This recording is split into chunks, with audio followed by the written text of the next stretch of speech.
Actually, I was a porn star. My name is Sandy Jackman.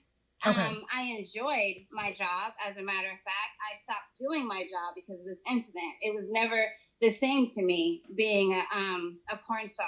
Never felt the same after I went through all this stuff with your mom. Why the hell so many people are trying to tell me to slow down? Seems like motherfuckers should be shutting the hell up and enjoying the show. All right, winos, we are back with another strong-ass exclusive, okay? Let me taste my wine before we get into the shit, okay? We're going to be talking about Dog the Bounty Hunter.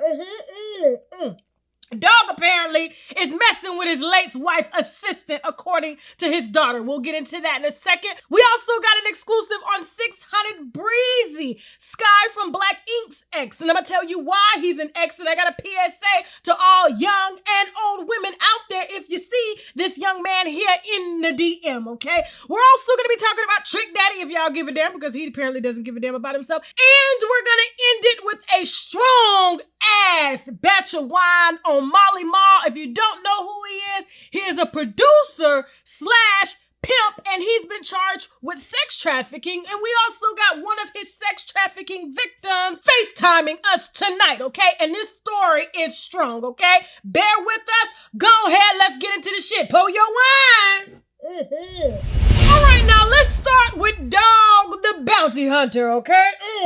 Dog and his damn mullet have unfortunately lost their wife to throat cancer this year. Now, it's not a laughing matter at all, but I'm telling you, that mullet has a personality of its own, okay? When you look at his hair, you look at the hair first, then you look at Dog. Now, rest in peace to Beth Chapman, okay? Now, apparently, according to Dog's daughter, I believe her name is Lisa Chapman. Don't get me, don't quote me on this because I don't know that little girl's last name, okay? She's been tweeting and airing out her dad for him because he is allegedly sleeping with he and his late wife's assistant, Moon Angel, okay? And I don't know why we call her Moon Angel. We should just call her Moon because she is a moon over his life while he's going through a deep depression, and angels don't sleep with their ex-bosses or their current bosses at all, okay? Now, all of this came out per his daughter, Lisa Chapman. Apparently, she don't like the hoe at all because she said that this woman had a relationship with her brother before her father. Now, Moon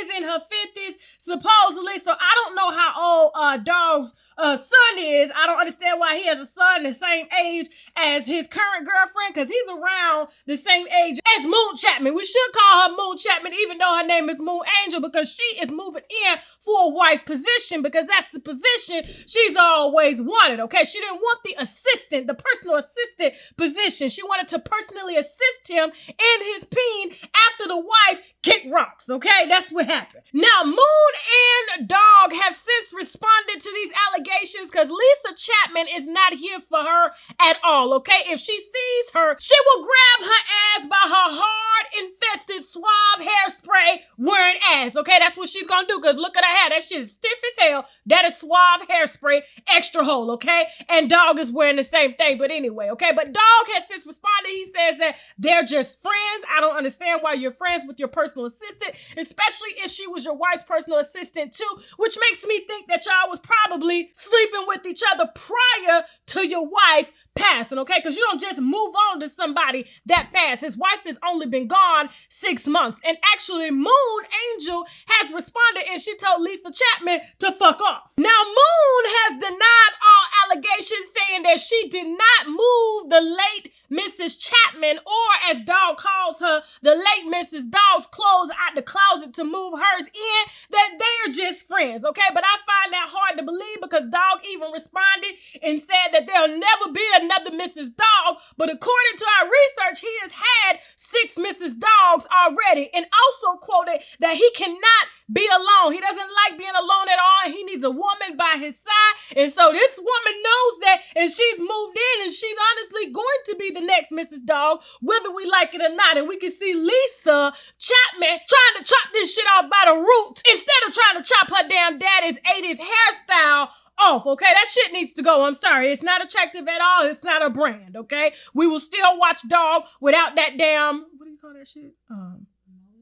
Yeah, mullet. That's what it is. Now, granted, Dog is a successful reality show star. I'm sure he has other business ventures that he dips into as well. But let's be honest, okay? How many successful people do you know is still rocking a mullet from the 80s, okay? Most of these young girls out here ain't going for this, and these older women just can't match his hustle. And so being that his personal assistant wears the same amount of hairspray that he wears, okay? And the only reason she's wearing that much hairspray is to fill in the thin spots, because you know, as sometimes when white women get older, I mean, it happens to black women too, their hair start thinning out, okay? And so white women have came up with the patented idea to use hairspray and fluff it out, okay? You know, she teased it to make it look fuller than it really is, okay? And all she got to do is really throw in some damn weave tracks in there, but she don't want to do that, okay? She's trying to appeal to her man because Beth used 2 cans of hairspray a day before she passed too, okay? Rest her soul. I really rocked with her. She was funny as hell. She didn't take no shit at all, okay? And so do I think honestly they are made for each other? Yes, because Dog is not going to be able to find anybody to match his hustle and money unless they're coming out of West Virginia. And let's be honest, the woman that's going to match his hustle has to rock hairspray too, because I'm telling you, when they rolling around in them bad sheets, I know all you smell is alcohol on the sheets, okay? I mean, that's a lot of shit right there. He ain't washing his head before he go to bed. And neither is she. And so honestly, yes, she's going to be the 7th wife because Dog said that he cannot live without a woman. And let's be honest, there are not many women that can match his hustle or his style. And honestly, she has to be a woman from either Kentucky or West Virginia that is still rocking an 80s hairstyle with the same amount of hairspray. So honestly, let's just wish him and Moon Angel the best, okay? I'm sure Beth Chapman is going to be haunting them damn sheets on both of their asses, okay? I don't give a damn. I ain't got to sleep with him and smell that damn alcohol, so I don't care. Moving on. All right, now on to Trick Daddy, okay, who does not look like a trick at all. Please take a moment of silence to look at this damn photo, okay? Look at that shit. He has literally colored in the bald spot, okay, trying to save hair that he don't even damn comb. Look at this photo. Look at it. Now he got the nerve to come out and try to diss us for laughing at his ass when he got popped for using cocaine and he was arrested for a DUI, okay? I don't know what he was drinking on, but I wish he was honestly drinking a green juice, okay, or a smoothie, something got there. Now, after he was popped and this damn photo circulated the internet, I mean, I looked at it and I said, damn, okay? I wasn't really going to do no commentary on this. But when I saw his response, okay, let me read it real quick for you, okay? So you'll get an idea of who we're dealing with here right now today, okay? So Trick Daddy responds and says, using somebody else's post, okay, trying to somehow make us feel sorry for his ass, but it's not going to work today, okay? He says, let me get this right. You lie on me. I guess he means lying because he's denying that he was using cocaine, but whose cocaine was it? Let's just be honest, all right? You make fun of the fact that I have lupus and all of this just for likes. Thank God I'm strong. Everything is funny until it hits close to home. My feelings don't hurt easily. I'm too worried about waking up tomorrow, as you should be, okay? Because looking at this photo, look, I am not God here, but it don't look too good, okay? It don't look too promising at all. But if you weren't worried about it, why would you send a tweet as if you're trying to get us to somehow sympathize with you? And then no one knew that you actually had lupus. I didn't, okay? Did you know that he had lupus? You did? I didn't know, okay? Because I don't follow Trick Daddy like that. The last Trick Daddy song that I've listened to was the one that he made with Trina, and that was it. That was over 20-something years ago, so I am not around here following up on Trick Daddy, okay? Now, I really do feel sorry for him if he does have lupus, okay? And that is a big if, because I'm trying to understand, if you do have lupus, why are you sniffing cocaine and drinking alcohol and not drinking smoothies and juices, okay? Now, that's when you'll get my sympathy, is when you give a damn whether or not if you have lupus or not. So don't be trying to turn this around on me with your narcissistic ass, okay? I don't feel bad at all, because if you don't feel bad about your ass, I know you tired. Look at that gut. Your hairline is gone, your face is swollen and flushed and stuff like that. You have got to be feeling some sort of symptoms. And I'm sorry, all the cocaine just ain't gonna give you the energy that you can get from some green smoothies and juices, okay? So honestly, Trick Daddy, I wish you the best, but I don't really give a shit right now. All right, now, before we move on to our exclusive on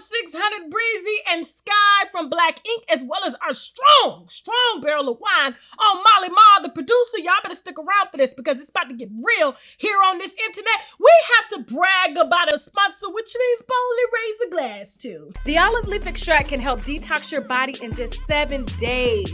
It's like magic, but better because it's real and it gives real results. And I know this because I personally use it. The olive leaf extract can help lower your blood pressure, clear eczema, and fight against autoimmune diseases and so much more. Now, I want you to do something good for your health and just visit their website at www.myoliveleaf.biz. The link is located below in the description box as well as in the comments. Now, before we get into what I'm actually drinking on, because this is some great ass red wine. It's good, ain't it, Jasmine? It's real good. All right, now we gotta show some love for Teddy. I gotta give Teddy a cameo because Teddy has been here since the beginning, okay? Teddy was in the white room over there at our other house that never had no sheets on it because we only put sheets on it when guests came to stay in that room, and that's where I was doing a lot of my older videos at, okay? And Teddy was just laying there, no hat, no wine, thirsty and dehydrated, and we had to honestly give him a job because he wasn't paying no bills and shit. But now he got a job, so he's getting some bills paid. He got his little hat. He ain't got no wine today because he ain't have no money to put in on it, okay? Shout out to Teddy! Now, real quick, we are drinking on the 19 Crimes. This is a 2018 red wine blend, okay? For those of y'all that don't like red wines, this has a blend of like Petite Shiraz, some Merlot, some Cabernet to give it kind of a medium-bodied, even-toned flavor. And in this wine, you honestly taste a little spice, along with some blackberries, as well as strong other fruit flavors, okay? And honestly, we got this wine for about $15.99. Again, if you want to sip with us, it's the 19 Crimes, all right? You can Google it or find it at your local grocery store. All right, now on to 600 Breezy and Sky from Black Ink. Just in case you don't know, they have confirmed their split on Instagram as if we gave a damn. Now, we were following this story closely because I knew it wasn't going to last, okay? When I saw Sky actually calling somebody on the phone to get a deal from Fashion Nova just to cover the hotel room, and he was standing behind her, biting his nails and shit, waiting on the check to come through after he had just got finished screwing her, I knew it wasn't going nowhere because Sky honestly reminds me of Kaya. She's still getting surgery to keep a man that they cannot honestly attract on their own. Now, attention ladies, if you honestly see this young man here, 600 Breezy, please note he has no money. If you see him in the DM creeping, because honestly, that's where he's met these women before. That's how he met Sky from Black Ink. That's how he met Ashley Jones from Young and Pregnant. Honestly, he slipped into her DM when he was in jail, okay? He was serving a 2-year sentence for God knows what, but when he got out, he had a damn exit plan and honestly made it onto TV because Ashley was too young and too naive to see that this young boy was just scamming her. But while in the midst of filming, okay, because the show told her that she could not be dating someone without introducing him to the audience. She is contracted to Young and Pregnant Teen Mom. And so after he got his airtime over there, she caught him in Atlanta laid up with Sky. And that was his next reality show come up. And so do you get my drift here? Now, on top of that, he also has triplets on the way with rapper Queen Key, and she wants nothing to do with him. And I just think it's funny how Sky's grown ass, who's never raised her chillin' at all, was honestly taunting this young woman early on in her pregnancy in order to take up for a man that she knew nothing about. And now look how the tables have turned, okay? And so he was just working his way on to that reality show after he was done with Ashley's reality show because he knew Ashley's reality show didn't have the kind of come up that he needed for his non-existing rap career, okay? So ladies, when you see his ass, run. Now, before we move on to our strong ass barrel of wine, okay, on Molly Ma, this is some real shit here, okay? I want you to brace yourselves, all right? This is only for grown folk. You know what? I want little girls to listen to this too, so they'll know what not to do. But first, we have another sponsor that we need to brag about, which means boldly raise a glass to. Visit EmbracePangea.com to treat your intimate areas with the products it deserves. The Pangea wash is made from honeysuckle and rose essential oils, is 100% natural and doesn't dry you out down there. Don't douche, just in case your mama ain't never tell you that, because that's nasty, okay? Oh, that's nasty. Embrace Pangea, wash instead, and leave you and your yoni feeling clean, fresh, and with a balanced pH. EmbracePangea.com is where you can explore all of these wonderful vegan and plant-based products. Use the promotional code TASHAK for 10% off your first order at checkout. All right, winos, as promised, I told you that we had a strong barrel of wine, okay, on ex-Love and Hip Hop star Molly Mall, just in case you don't really know who he is, because he was really only, I think, on about 2 seasons or so. He is supposedly a producer, but Molly Mall has a career that no one has really ever known about unless you lived in Las Vegas. Now, a few days ago, okay, Molly Mall was hit with a sexual assault lawsuit from a woman named Quashay Davis, okay? Now, her story is very interesting, similar to the story that we're going to introduce from Marcella, and I cannot say your last name. Forgive me, Marcella. What is your... It's Gudrai. Gudrai. I don't want to mess that up, okay? Now, Marcella, before we get into, because I don't want to really go over Quashay's story because she's not here to talk about that, but her story is similar to yours, okay? Yeah. Now, the difference between you and her is that she actually met Molly Mall on some like business type stuff. Yeah. Per se. Yeah. And she flew out to his home and she thought she was going to go there to talk about fitness and things like that.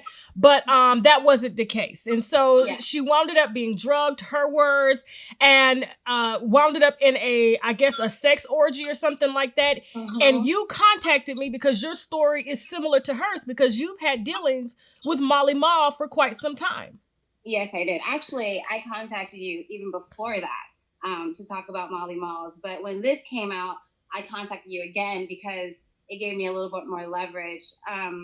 Molly Malls has been doing this for years. And, you know, for some reason, it keeps getting swept under the rug.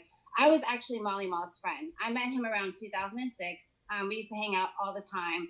It was him, Stunner, Ocean, Molly, myself. He was a big time partier, you know, and we used to always hang and chill. Like I said, I was his friend for about 2 years. Mm-hmm. He actually ended up being my weed guy, you know, back in Vegas. If you know, 2006, weed was not legal. Okay. So if you wanted weed, you either drove to California or you got it through Molly or something like that. So I don't really even know him as Molly Malls. I really know him as Jamal. He didn't really start that Molly Mall thing until later on. He was always Jamal or the nigga with the shiny shoes, you know. Okay. So, do you want me to jump into the story? Jump right into it. Now, how was your story similar to Quashay Davis? Now, well, Quashay said that she was handed a drink and that she drank the drink and she got dizzy and she passed out. I had a flat tire. I was walking from my car back to the club to go call a taxi, and Jamal rolled up and he's like, "Hey, Sandy, what's up?" And I'm like, "Dude, my tire's flat." And he's like, "You know what? Jump in. I'll take you home." Now, like I said, this is not anything different or awkward because Jamal has been to my house. I've cooked tacos for him. At the time, that was the only thing I knew how to cook. So if I cooked tacos for you, I loved you. You know what I mean? Okay. So, you know, I've cooked for him. You know, I've been to his house. I've hung out with him. My girlfriend at the time, we all hung out together. Like, this was just, you know, something that we always did. So me getting in his car wasn't anything weird. At the time, he had a driver. I believe his name was Steve, and he used to drive in his Maybach, where he was in the back and, you know, the driver was in the front. So we get into the car, and Jamal offers me a drink. Now, he knows me, so he offers me a shot of Patron. It was 2008, so this is when it got really bad in the clubs. The clubs went from us doing amazing to the girls barely surviving. So I was at work, but I think I had like a drink or two because it wasn't really busy. It wasn't much going on. Usually I can hit 10 shots of Patron and I'm good. You know, I'm still working. So I get into the back of his car and I'm like, you know what? Yeah, give me a shot, whatever. The next thing I remember was I woke up in his house at 8:00 in the afternoon, the very next day. Now I was fully clothed. I had my stripper bag was next to the bed. I was actually on my period, so I had a tampon in me. I didn't feel anything weird or awkward, even like as if I was even touched. But, you know, my job is very active, but I know usually if I felt like I had some sex, but I felt nothing. So, you know, that just gives Molly Moss little props, probably why he needs his girls passed out. But yeah, so I woke up the next day at 8 o'clock in the afternoon, and he had texted my girlfriend and told my girlfriend like earlier that day that I was cool. I was with him. As soon as I wake up, he was going to send me home. So I get up and, you know, I'm a little dizzy and I feel a little weird, but I'm like, damn, like, why did I sleep like that? Like, I really wasn't that tired, you know? So everything was cool. He actually texted me the next day. I think we hung out a few times. Like, I started having these weird dreams, though. Like, these weird dreams about him, you know, smacking me in the face and smack my ass real hard and fuck me real hard. Like, these crazy dreams about Jamal. Not, like, fantasy dreams, you know, about him, but, like, dreams. Like, as if, you know, like, what the hell happened? Okay. So... That's a nice glass, girl. Later. That's a nice wine glass. I said, that's a nice wine glass. Oh, thank you. I need one like that. You too, right? Okay. So 30 days later, I go to work and I pass out at work. And I go to the hospital and they tell me I was pregnant. Oh. Which is very interesting because at the time I was a lesbian. So if I'm pregnant, you know, my girlfriend should have gotten an award for that. Okay. But, so one of my best friends, she's still my best friend today. I was in the car with her and she was like, "You're pregnant." And I'm like, "Dude, how does this make any sense? It makes no sense at all." And she's like, "You were with Jamal that night alone."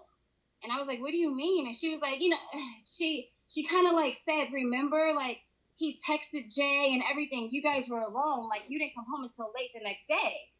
And I was like, "Yeah, but I was asleep. That's the only, I don't remember anything. I was asleep." And then another thing, Jamal had so much money, so many shiny things, so many girls. It didn't make sense. Okay. You know, like why, well, we hang out like boys. Like why would he, that doesn't make any sense, you know?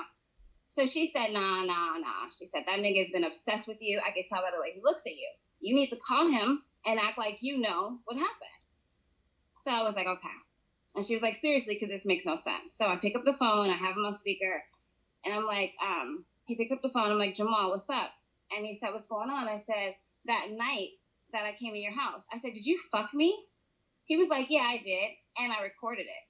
Oh, he was on some R. Kelly shit. Okay. "Yeah, you did. And you recorded it." Okay. So I'm like, whoa, wait a minute. I said, "But I don't really remember much from that night. Like, what are you talking about?" So I started putting everything, you know, into perspective. Like, this motherfucker drugged me, you know? And so all these weird ass dreams I'm having and all this weird stuff like really actually happened. Now I carried his child for 5.5 months, and through those 5.5 months I had contact with him. He would call me and he would flip out sometimes and he would say like, "You fucking bitch, like I should get you killed." And you know, he would have these flip out moments, and then he would call me and he'd be like, "Oh my God, I'm so in love with you.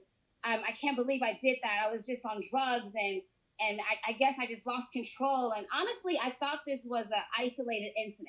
I thought this was just something that happened with me, and it wasn't like he was a serial rapist, because he kept calling and apologizing. He was so sorry. He sent Stunner, because I had left my house because I was afraid of him and retaliation. He sent Stunner, you know, to me, and they would give me money so I could keep switching up hotel rooms so that they wouldn't know where I was. Like, it was just a mess, you know. It was constant me running around and him feeling feeling away one day, and then the next day he feels completely different, you know. So finally, I was 5.5 months pregnant. I was leaving the club. I was still working. I'm pretty small, so you couldn't really tell that I was even pregnant. And Ocean and another guy who was dark skinned, he had all red on. I forgot this guy's name. He was super, super dark. And he would always wear French braids going back. And he always wore all red. Okay. And they pull up in like a red Pontiac. And they jump out the car. And I'm standing there with my bag, waiting for Darcy, which is my best friend, to pick me up. And they jump out and they jump me. And they get me on the ground. And they're constantly like stepping on my stomach. They were hitting me in my face. You know, and then Ocean, now these were friends of Molly Mall. Well, Ocean that you're alleged. Okay, is Molly Mall's pet bull. That's what I used to call him. Okay, that was Molly Mall's bitch at the time. Okay. Anytime Molly Malls needed something to happen, he made that happen. He was his, he was his muscle pretty much at that time. He was. Okay. So they kept hitting me. Ocean then grabbed my foot and he started dragging me towards his car. As soon as that happened, my best friend Darcy pulls up in our car and she starts, she basically scares him off. This whole time, though, the manager at the club that I was working at was standing probably 2 feet away from me. So he sat there and watched the whole thing. So basically, the baby, it seems like they were trying to kick the baby out of you. Yeah, because he didn't want me pregnant. At the time, he was saying some other girl was pregnant by him. Molly Malls had a lot of girls. And like I said, that's why none of this really made any sense to me.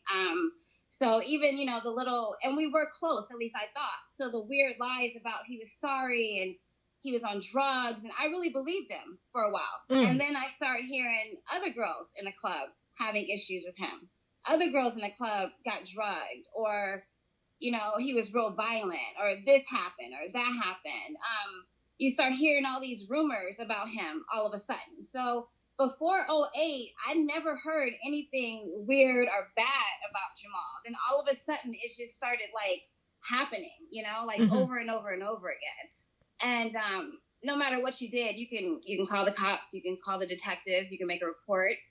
You could tell the people at the hospital, you could tell whoever until you're blue in the face. They just act like they don't hear you. Well, I mean, it seems like Molly Ma has had kind of, I would say, short end run-ins with the police in Las Vegas. I think he's been charged with sex trafficking, running a prostitution ring illegally and things like that. But, according to you, you said that none of those charges really ever stuck. They go in his house and they take his monkey, or they go right now. He's supposed to go on January 21st to get a sentence from the feds in Vegas. They're saying they'll give him between 1 and 33 months. I'm sure they might give him 30 days, and it might be time served because for some reason he just keeps getting out. So now, did you ever? I know you said you kept the baby up until 5 months until. You mind telling me what happened?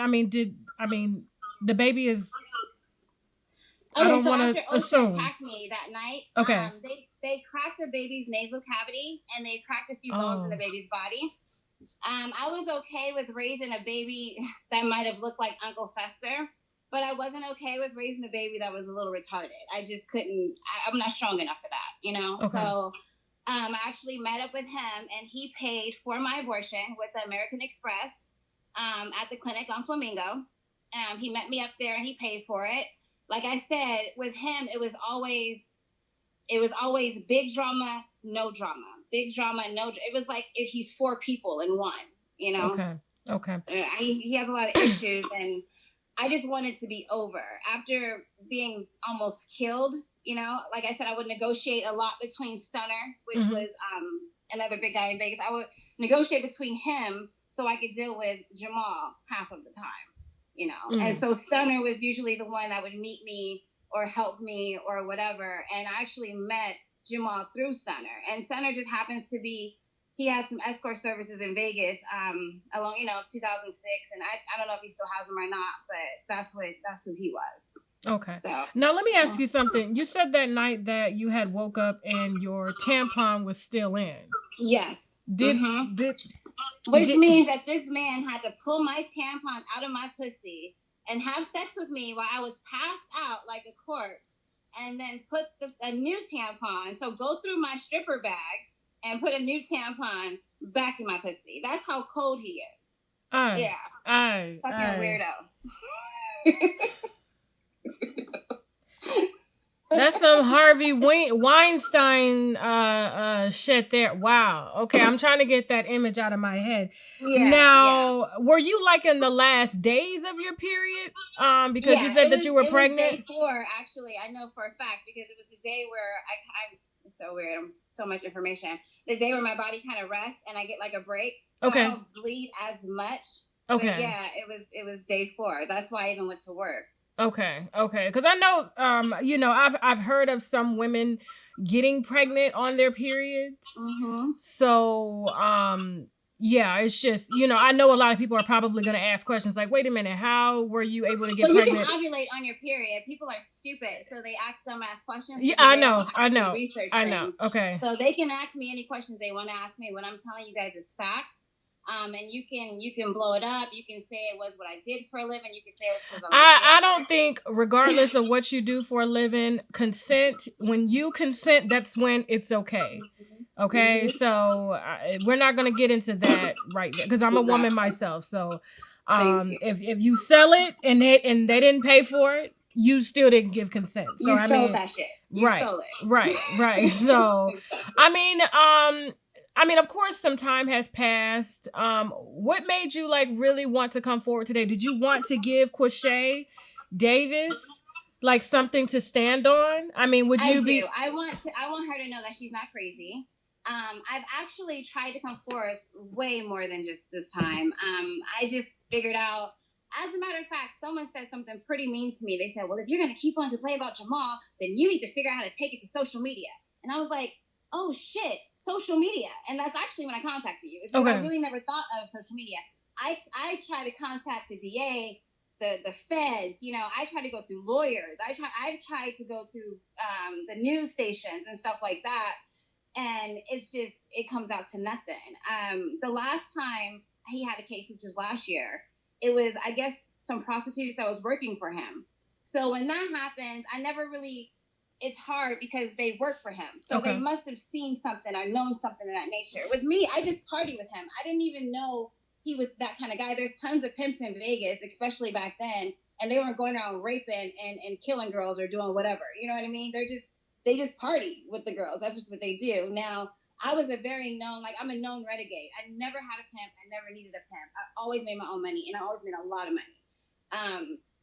So, I didn't need him for anything. Like I said, I want people to know that this girl may have been under the pretense of going there to talk business, but I really just think that that's how he's perfected his craft. Okay. I believe that over the past 11 years, this man has learned how to make women come to him for all kinds of reasons.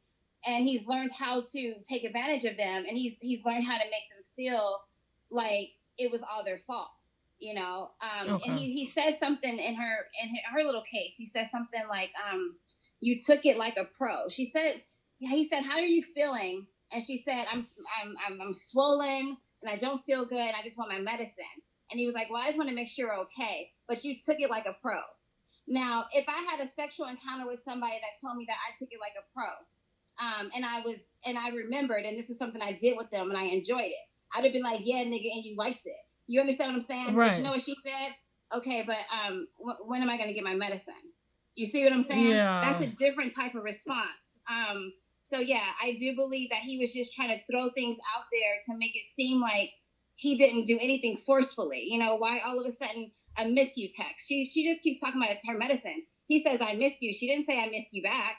She just wants him to pay for her medicine, and then these lawyers are making all the girls, all of us, look crazy. But you keep getting the same story over and over and over and over and over again, about the same person. Come on, it's too much. Now, are you worried about any type of retaliation from him or his people after doing this interview? Honestly, I am, but I'm very protected at this point. So I hope he does come after me. Now that would just prove that he's a punk ass nigga and he did this. He is what it is. Now, you said earlier that your family actually still works for Molly. I have a cousin that works with him in the studio, and she will swear up and down that I'm a liar. I have a family member that has worked with him as bodyguards after this incident happened to me. After they were fully aware of what happened to me, they still decided to work with him. It's interesting because he's a very disrespectful man, and he always talks about how he hates black men. But then he has all these black men protecting him. Yeah, I think I read in Quashay's case that he even referred to her as a nigger. Yes. Oh yeah. He used to refer to all black men as niggers, and that they were just. But this was a woman that he was calling. Mm-hmm. Yeah. Yeah. Well, he never called me a nigger. he used to always say weird things to me, like I was his reincarnated Egyptian princess or some weird, wild. He was out of his mind half the time. You couldn't really have a conversation with him. You just drink with him and hang out, because you knew he was a little bit like off, almost stupid. Like I said, it wasn't really even me hanging out with him most of the time. I was really hanging with Stunner, because me and Stunner used to always hang out together. And he was just one of the dudes I was always around, and just end up getting close. Yeah. But, in the beginning when I first met him, he was a clown. He was just this dude that ran around with shiny shoes on and, had no neck. It's just, it is what it is. But in Vegas, if you do have Black friends that are guys, 9 times out of 10, they're pimps. So you might as well hang out the ones that can pay for their own dinner and their own drinks. Okay. Now, I know they're probably going to dig up your past. Is there anything that you want to let the audience know before, I guess, they try to sabotage your story? Oh, yeah. At the time, actually, I was a porn star. My name is Sandy Jackman. I enjoyed my job. As a matter of fact, I stopped doing my job because of this incident. It was never the same to me being a porn star. Never felt the same after I went through all this stuff with Jamal. I danced for years and years and years. I've done a few, movies where I'm like, the bad girl in a movie or something like that. I was never ashamed of who I was or my sexuality or what I've done for a living. I'm still not. I enjoyed all of it. I lived great. I traveled the world. I did a lot of things. Honestly, this is the one thing that kind of slowed me down and made me like, wow, like the world can be really that cruel. And to not, to have people in high places pay me to go to dinner with them, but I can't get that dude, put away. It was definitely something that I had to check myself, and kind of like think of it like, wow, this really is a man's world, Okay. Now you've since moved on. You're out of the business. You're a wife now, right? I don't want to talk about my life. Okay. I don't think about my life right now. I just want people to know that I want them to focus on this. I don't focus on me. Well, I just want to show that you and I can promote things. I can say what I'm doing now, but I don't want anybody to take that and act like, oh, she's using this for whatever reason. No. I'm using this to let y'all know that Jamal or Molly Malls or whatever he call himself is a fucking monster, and he needs to be put down. Okay. And I'm tired of every time he does something, reliving the situation over and over. I'm tired of getting angry because honestly, my biggest problem right now is to figure out what color I want my nails to be. And so I don't need to get angry every time I see him on TV or another case or something. It drives me insane. Have you ever gone to the police about him? Oh, yeah, of course I have. You mean the police in 2008? The Las Vegas police? The ones that worked for him? The police, the lawyers, the judges that all worked for him? Oh, wow. Is that who you're talking about? The ones that supposedly is why he has this whole case in Nevada right now? Okay. Oh, yeah, they all work for him. So, you couldn't make a police report back then. Who you gonna tell? Okay. All right. Well, is there anything else you want to add? I appreciate you sharing your story and backing up Quashay Davis. I'm sure that she'll see this interview. And if you were to receive any sort of, I guess, call from her lawyer, will you help her with her case? Definitely. Okay. Definitely. Okay. 110%. All right, Ms. Davis, if you're listening, you do have someone who wants to help you. So thank you so much, Marcella. I do not want to mess up your last name at all. It's Marcella Marshiki Gudrai. Oh, wow. Gudrai. Now, where's your name? How did you, it sounds like. Okay. I'm Creole and Black. I grew up in LA in the hood. I am nothing special. My mom just was creative. Okay, perfect. Well, thank you so much. Is there, do you want to put out where people can follow you? You don't want to do any of that today? No. Okay. This is strictly for, just so y'all know who Jamal is. I have trust me, I've been famous enough. I'm cool. Okay. I'm a kind of, to myself kind of an individual. Okay. So. Well, I appreciate it and thank you so much, okay? Thank you. All right, I'm going to go ahead and close out the show. Bye. Bye. All right, winos, that was a lot, okay? I love it when we have strong women who have lived very hard lives who are willing to come forward, because not a lot of women that are in her position will do something like this. So I do want to commend her on that. Now, before we go, I want to remind you guys what I was sipping on. It is the 19 Crimes red wine, and in this wine, you're going to taste some tannin on the back end of your tongue, as well as some sweet blackberry, as well as some other sweet mixtures of fruit. This is a blend of red wines like your Petit Shiraz, your Shiraz, your Merlots, and things like that. And you can get this, I think, between $12 and like $16, okay? Thank you all so much for watching. Woo! If you like this video, subscribe. You can also find me on Facebook, Instagram, Twitter, and Snapchat at UNWINEWITHTASHAK. If you have stories on your favorite celebrities that you would like to share, please hit me in my DM on Instagram or send me an email via unwinewithtashak@gmail.com. And if the tip checks out, we will get back to you promptly. If you want to advertise on my platform, please feel free to send me an email also to marketing@unwinewithtashak.com. That is marketing@unwinewithtashak.com. And hell, if you didn't like this video, you can still subscribe anyway, just so you can cuss my ass out. Not that I'm really give a damn anyway. Now I got to go. Bye.